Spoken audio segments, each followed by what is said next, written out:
Hi, this is Representative Muffy Davis with the legislative update for Idaho State Legislature for the week of January 20th to January 24th, our third week in the legislative session this year. And it was an interesting week, still not a lot going on the House floor. There are multiple bills coming forward and getting put into the reading calendars, but we have yet to vote on many of those bills. I have been told, though, that next week that will change and we will begin voting on different bills on the actual House floor. Lots of work, though, still going on in each committee. In the Health and Welfare Committee this week, the most controversial issue was House Bill 317, which is a bill that is changing and working within the optometrist scope of practice and their act and their ability. What this bill aims to do is increase their ability to practice within their scope of training. And really, essentially, what it does is allow optometrists to perform 3 new procedures using lasers. They are already able to do multiple other different procedures, surgical procedures in their scope of practice. This one aims for that. There is much controversy, though, within the ophthalmologists profession and association, saying that this is too much, allowing the optometrists to perform too much and outside of their scope of practice. So we've been hearing an immense amount of testimony and have not yet voted on that, but we'll be hearing that next week in House committee or voting on that in House committee and see whether that actually passes to the House floor. Other interesting things this week going on in the House Education Committee, lots of testimony still on the education rules and the standards. And there was a long testimony on the science standards actually on Wednesday, and that was not voted on yet. The testimony, in fact, was cut short, and everyone that came was not able to testify, but it's still a big issue. As you know, history, it took actually 3 years to get those science standards approved, even though that they were decided on professional science educator professionals.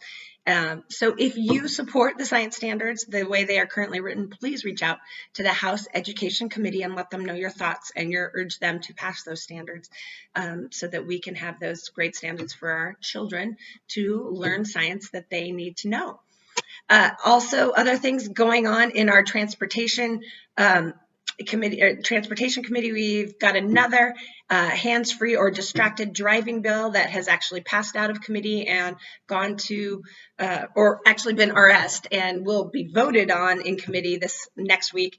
But it is another distracted driving bill aiming to remove hands-free local ordinances, so ordinances that are in like Blaine County, Sun Valley, Ketchum, and Haley. It would remove those ordinances and preempt them as a statewide distracted driving bill. A lot of questions about this bill. We're still researching and trying to get some answers, but there will be a hearing on that in the House Transportation Committee this next week, I believe. If not this week, it'll be coming up. So had some interesting bills introduced on the House floor on Friday. One being Representative Heather Scott introduced an abortion bill, House Bill 361, which would make any abortion completely illegal as murder, treated as murder in the state of Idaho. So we've yet to see if that will go to a specific committee. It was introduced as a personal bill, so maybe it'll just go to the House Ways and Means Committee where it will sit, as most personal bills do, but it could very well be sent to the State Affairs Committee to be heard. We will keep posted on that one and watch that. As well, there was an interesting bill, again, brought up by Representative Christy Zito on daylight savings time, an aim to remove us switching to daylight savings time. Now, I am a little torn. I'm still trying to find out more on this. Last year, we heard that bill, but because Idaho has 2 different time zones, it was not necessarily a great bill, because if we don't go on daylight savings time, it would mean that Northern Idaho, or one of our districts in Idaho, would be 2 hours different than Pacific Standard Time. I believe Northern Idaho, which is on Pacific Standard.